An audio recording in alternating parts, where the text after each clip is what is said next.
سچی توبہ، کہاں سے ڈھونڈ کر لائیں ایسے گوہر۔ قادسیہ کا میدان جنگ ہے، ایک آدمی شراب پی لیتا ہے۔ سعد بن ابی وقاص رضی اللہ تعالیٰ عنہ جو مسلمان فوج کے سپہ سالار ہیں، ان کو خبر ہوتی ہے، فرمایا اس کو زنجیروں میں جکڑ دو اور میدان جنگ سے واپس بلا لو۔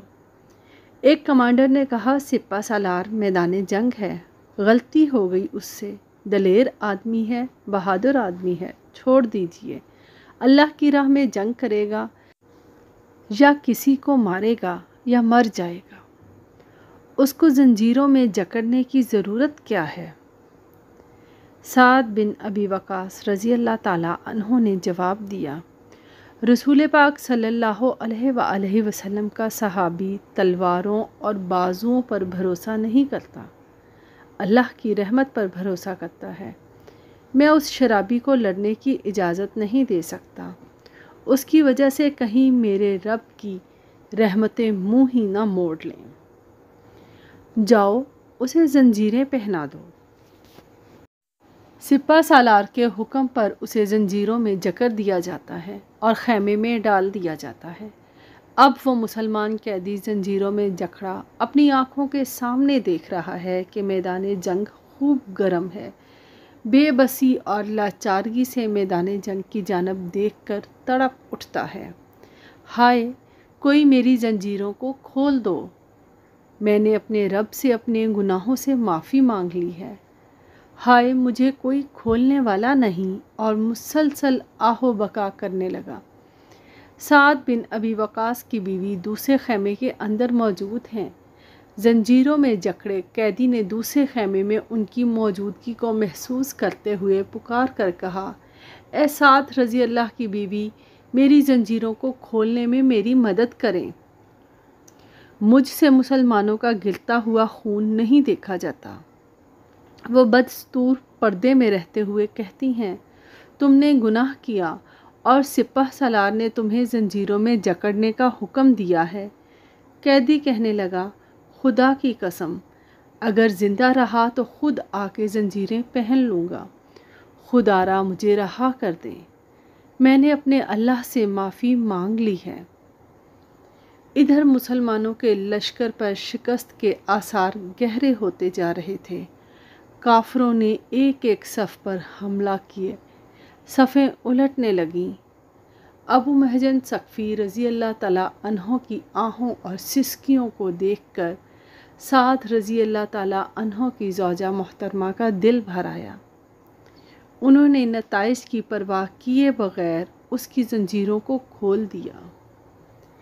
ابو محجن ثقفی نے اپنی زرہ نہیں پہنی، بختر بند نہیں پہنا، ننگے جسم کافروں کے ایک ایک صف پر ٹوٹ پڑے۔ سعد رضی اللہ تعالیٰ عنہ ان دنوں سخت بیمار تھے اور ایک بلند جگہ پر میدان جنگ کا نقشہ دیکھ رہے تھے۔ کیا دیکھتے ہیں کہ مسلمانوں کی ہر ایک صف درہم برہم ہے، لیکن ایک تنہا آدمی آتا ہے، کافروں کی صفوں کو الٹ کر رکھ دیتا ہے، اور وہ جس طرف بھی جاتا ہے بجلی بن کر گرتا ہے اور خرمنوں کو جلاتا ہوا چلا جاتا ہے۔ جس طرف مڑتا ہے کافر کٹ کٹ کے گرتے چلے جاتے ہیں۔ حضرت سعد رضی اللہ تعالیٰ عنہ ٹیلے پر بیٹھے ہوئے اپنا سر سجدے میں رکھ دیتے ہیں، کہنے لگے، اے اللہ، اگر یہ فرشتہ نہیں ہے تو میں اپنی تلوار اس کی نظر کرتا ہوں۔ اس نے کافروں کی صفوں کو الٹ کر رکھ دیا۔ اسی مجاہد کی ہمت اور شجاعت کی بدولت اللہ تعالیٰ نے مومنوں کو فتح عطا فرما دی۔ مسلمان واپس ہوئے، کمانڈر نیچے اترے کہ دیکھوں وہ جوان کون تھا۔ اب وہ صفوں میں نظر نہیں آ رہا تھا۔ پوچھا، وہ کون تھا جو اس بے جگری سے لڑ رہا تھا؟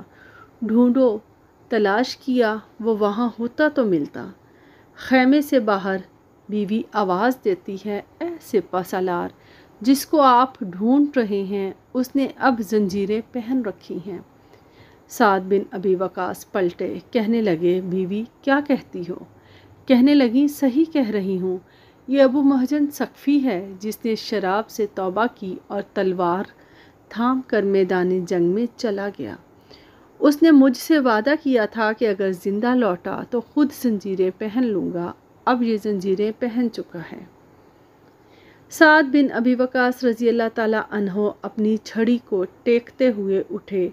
ساتھیوں نے سہارا دینا چاہا، کہنے لگے چھوڑ دو مجھے، میں اس شخص کے پاس اپنے پیروں پر چل کر جانا چاہتا ہوں جس نے توبہ کی اور اللہ کی رحمت کو آسمانوں سے زمین پر نازل کر دیا۔ سبحان اللہ، اللہ اکبر۔ توبہ استغفار میں دیر مت کیا کریں۔ کیا خبر ہم میں سے کسی ایک کی توبہ اللہ رب العالمین کی آسمانوں پر موجود رحمت کو زمین پر لے آئے۔